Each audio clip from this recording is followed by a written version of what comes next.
Hello friends, welcome to my channel. இன்னைக்கு நம்ம இந்த வீடியோல இந்த பாஸ்கெட்டோட மெஷர்மென்ட் என்ன அப்படிங்கறத பார்க்கலாம். இதுக்கு 3 அடியில 12 ஒயர் எடுத்து நான் வந்து பேஸும் 12 லைன் போட்டுருக்கேன். 12க்கு 12 அது போல போடணும். அப்புறமா ஒயிட் கலர் ரன்னிங் ஒயர் எடுத்து 3 லைன் வந்து ஒயிட் கலர் ரன்னிங் ஒயர் வச்சு பின்னிட்டு அதுக்கு மேலே அருங்கோண பேட்டர்னில் வந்து பின்னியிருக்கேன்.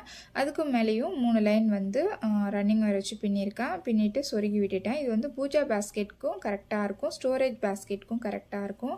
ஹேண்டிலை பொறுத்த வரைக்கும் இதுக்கு வந்துட்டு நம்ம பாக்ஸ் நாட் ஹேண்டில் தான் நான் போட்டிருக்கேன். இது வந்து பூஜா பாஸ்கெட்டாக யூஸ் பண்ணும் பொழுது இந்த பாஸ்கெட்டுக்கு வந்து இந்த ஹேண்டில் வந்து ரொம்பவே கரெக்டாக இருக்கும். இதுக்கு 8 அடியில் 3 ஒயர் எடுத்து இந்த ஹேண்டில் வந்து நான் போட்டிருக்கேன். சரிங்களா, நல்லா அழகாக இருக்கும் பார்க்கறதுக்கு. இந்த ஹேண்டில் வந்து எப்படி போடுறது அப்படிங்கிற வீடியோ பார்த்தீங்கன்னா நான் தனி வீடியோவாக அப்லோட் பண்ணியிருக்கேன். பாஸ்கெட்டும் சரி ஹேண்டிலும் சரி தனித்தனி வீடியோவாக நான் வந்து என்னோட சேனலில் அப்லோட் பண்ணியிருக்கேன். அதோட லிங்க் வந்து நான் டிஸ்கிரிப்ஷனில் கொடுக்குறேன், கண்டிப்பாக பாருங்கள். பாஸ்கெட்டு ரொம்ப ஈஸியாக பின்னிடலாம், கொஞ்சம் ஒயர் இருந்தாலே போதும். நீங்கள் வந்து இந்த பாஸ்கெட் வந்து இங்கே ட்ரை பண்ணலாம். கண்டிப்பாக இந்த பாஸ்கெட் வந்து நீங்கள் ட்ரை பண்ணி பாருங்கள். உங்களுக்கு என்னோட வீடியோ பிடிச்சிருந்துச்சி அப்படின்னா ஒரு லைக் கொடுங்க, கண்டிப்பாக ட்ரை பண்ணி பாருங்க.